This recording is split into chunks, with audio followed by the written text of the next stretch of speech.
Hey guys, so I just wanted to do my reaction video to The Gifted Season 2, Episode 6, Imprinted.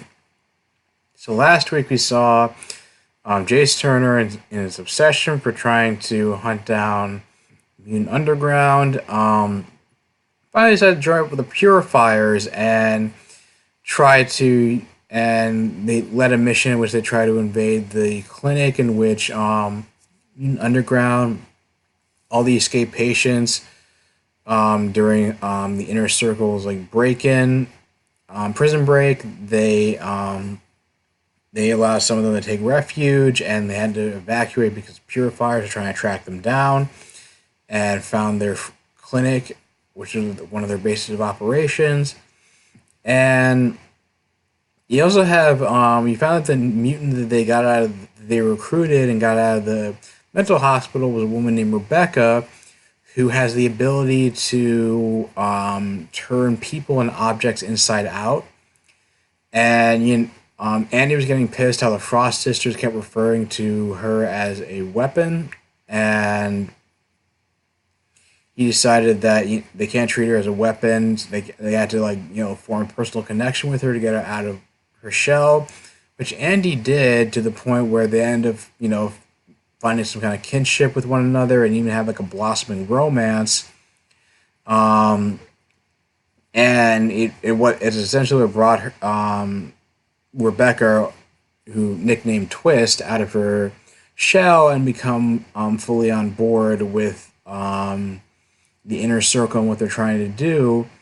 What their ultimate goal, whatever their master plan is, still remains to be seen, but I guess maybe we'll get more insight after watching this episode. We're training again. Yeah, it's just what the Frost said. They've had us running through crazy simulations nonstop all week. What is it this time? Attacking a armored personnel carrier? A citywide chase?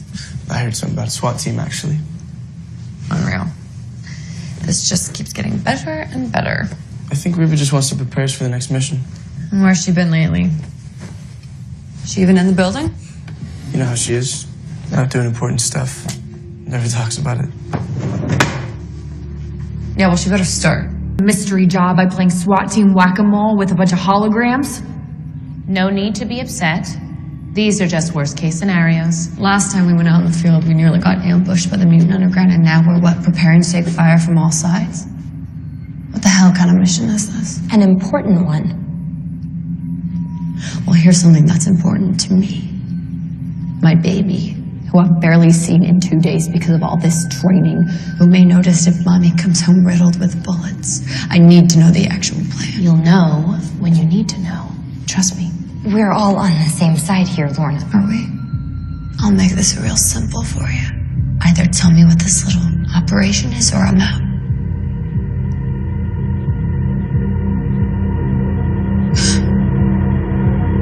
Wow.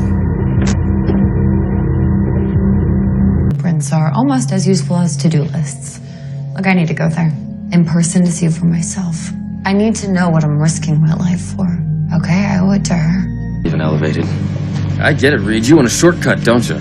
You want to make up 30 years of experience in one afternoon without doing any work. But to get a handle on this, you have to face your fears. I know you're scared to think about memories that are too painful. That is not true. Okay, you have another excuse for me? You have another reason why you think you're special? So you're gonna tell me you're in control right now? Guys, I went to sleep one day, a normal kid, and I woke up looking like this. And everything I touched was turning to crystal. It was terrifying. When I looked in that mirror, I saw a monster. So, I tried to kill it. I didn't put out the lights, but I cracked the windows a bit. I guess sometimes the more you reject the things you can't face, the worse you make it.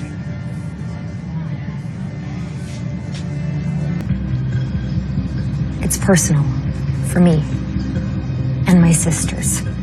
Creed Financial funded the lab that created us. Created you? My sisters and I. We're clones. of Emma They made us Frost. do terrible things. For years, it went on until we couldn't take it anymore. We stopped the guards before they could put the collars on.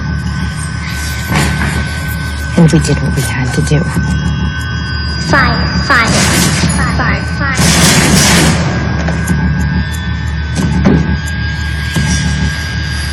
Like Sentinel We were Services. 13 years old. Fire.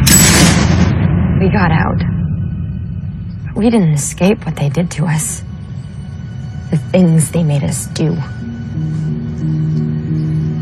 I know it's a risk, Lorna. But some risks are worth taking. That's the lullaby I sing to my baby. Oh, lullaby. You must have overheard it. My aunt sang it to me when I was a kid. She learned it from my mom. It's all I have from her. I only sing it to Dawn when we're alone. Oh, she Were you hummed in it. my baby's head? Lana, what are you talking? Anything you tell me even real? Please. You don't understand. Well, I understand. Nothing you say is real. Lorna, I can't breathe. If you were your sisters, so much has lost. And I don't.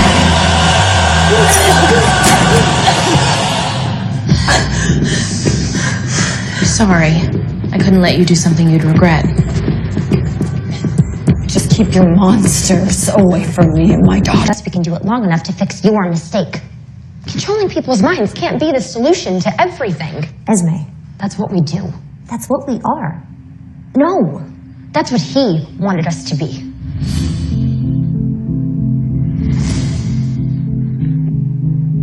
You said we're building a new world.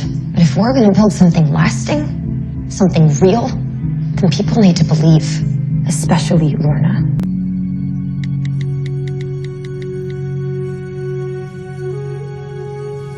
Can't afford to get sentimental, huh?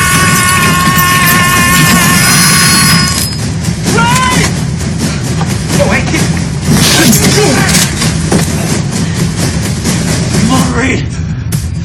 You can do this.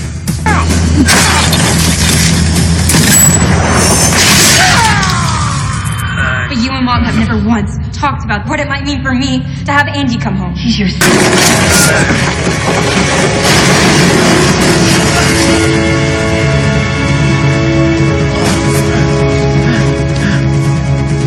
Follow him now. Go. Esme, Phoebe, Sophie, report for duty. During our exercises, they kept two of us locked up as leverage.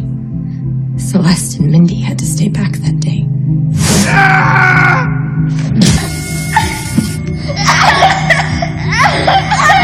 Mindy and Celeste.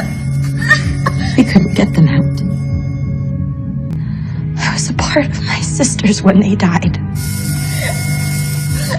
I felt the pain and the terror like it was happening to me. And I would do anything to protect your daughter from that. Don't come any closer.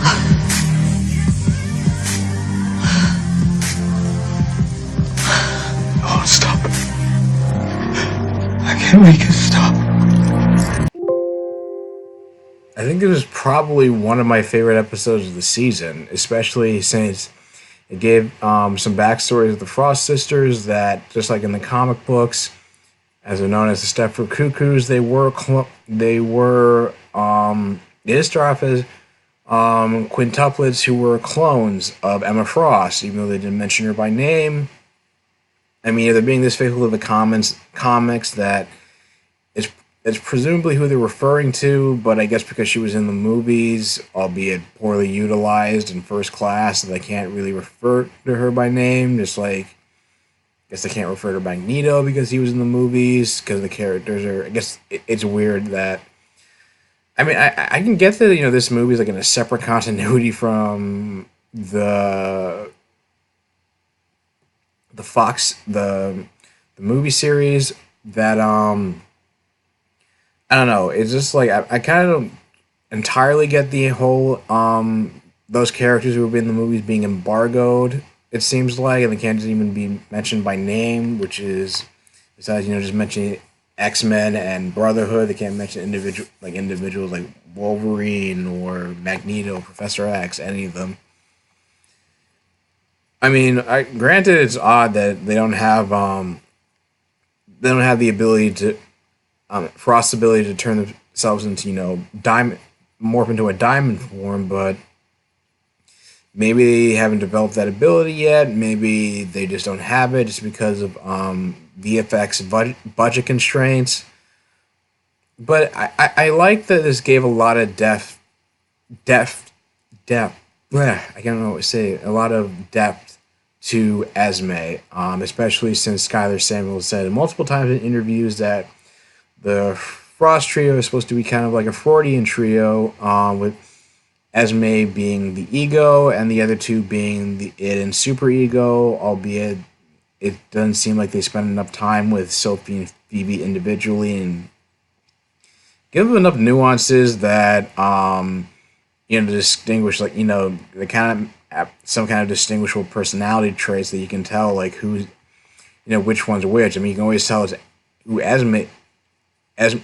you can always tell Esme from the rest of them just because she seems to be like a kind of a voice of reason for the not just for her sisters but like the whole inner circle. Even talking with Riva and voicing Lauren's concerns of being left in the dark in terms of what their mission is. And it was interesting to see that text messaging about Riva, meeting somebody for dinner, and apparently she has like a lover or a boyfriend.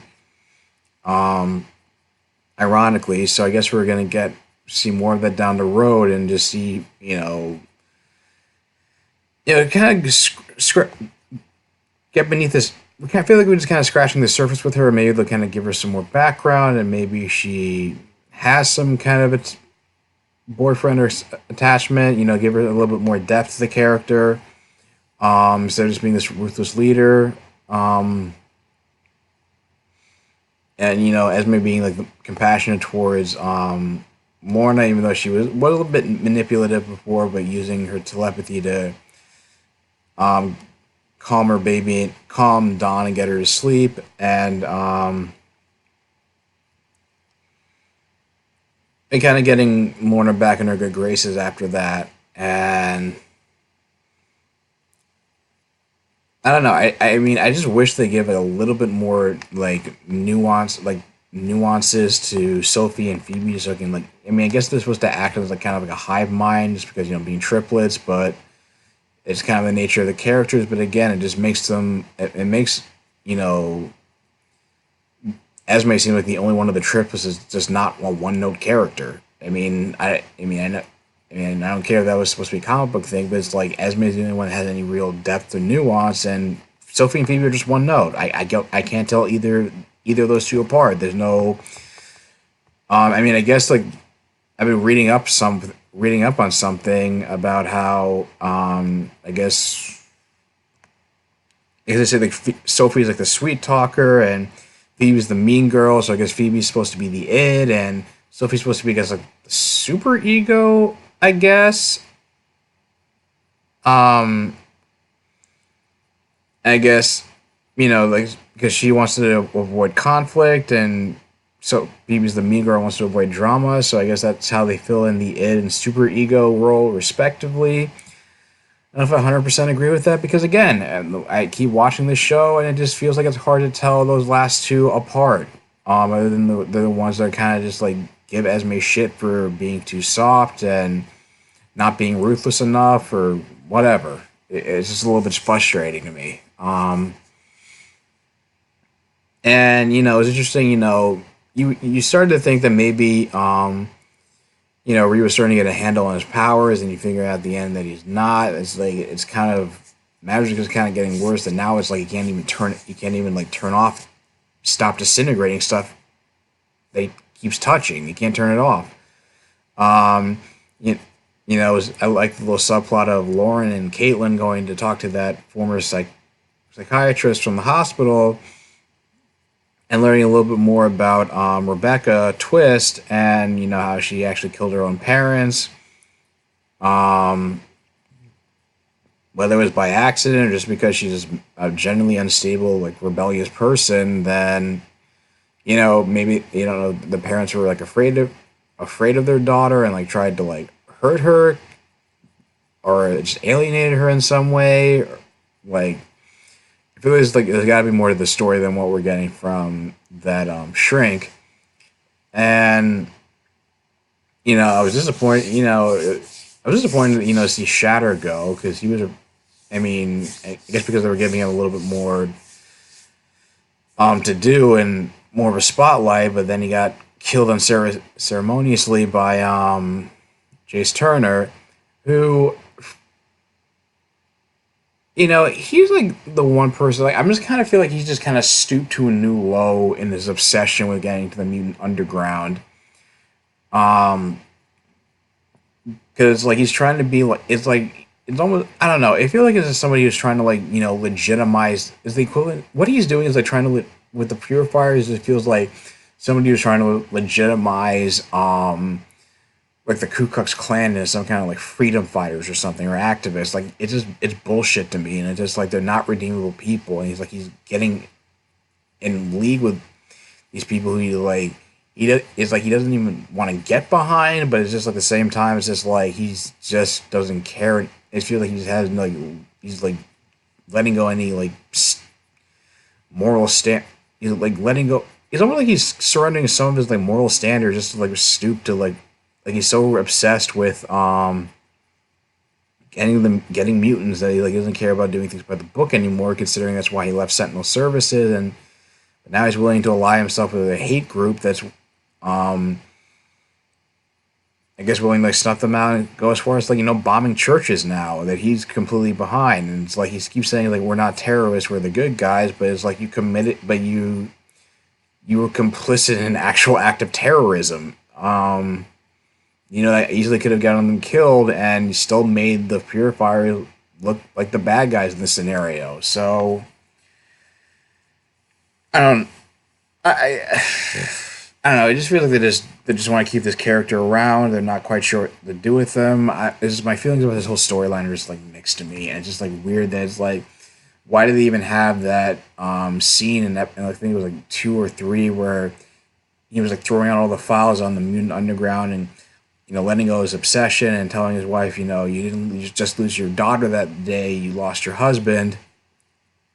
And then the next episode, he acts like that scene never even took place, and he's still pulling out of those files and trying to find allies in his crusade against mutants. So it's just weird. That's like a weird storytelling to me. But anyway, like I said, really solid episode. I'm looking to do like just to finally see like the mutant underground and the inner circle finally just go toe to toe and straight up fight, and maybe we might get that in the next episode. So, fingers crossed. But what do you guys think of this episode? Leave your thoughts in the comments down below. If you like this video, like, share, and subscribe. And I know I haven't had any videos since my Supergirl reaction video. I've had some technical problems with my recording software to the point where I did try to do a reaction video to The Walking Dead. And for some reason, it didn't save the video inexplicably. And I'm trying to talk to, tech support, customer support about that. Also because of my schedule and increased hours of work, I haven't been able to add as many reaction videos. That being said, if you go to the caption below this video, I do have links to other social media sites, including Stardust. Where I do have 30 seconds reviews of the last few episodes of Legends of Tomorrow, Arrow, The Flash, Black Lightning, Walking Dead, and Rick's final episode. And I seriously, just please go give it a chance. Please go support me on Stardust. Go download the app yourself, because it's a great way to kind of interact with people, share quick thoughts on movies or TV shows, and even some of my favorite YouTubers have used that to review some of their favorite movies and TV shows they may not have a chance to review on their own channels. And I'm sure some of your favorite YouTubers are probably on there as well. So go check it out. And I will go check it out. I'll try to do more reaction videos in the next coming weeks, depending on my schedule. And I will talk to you guys soon.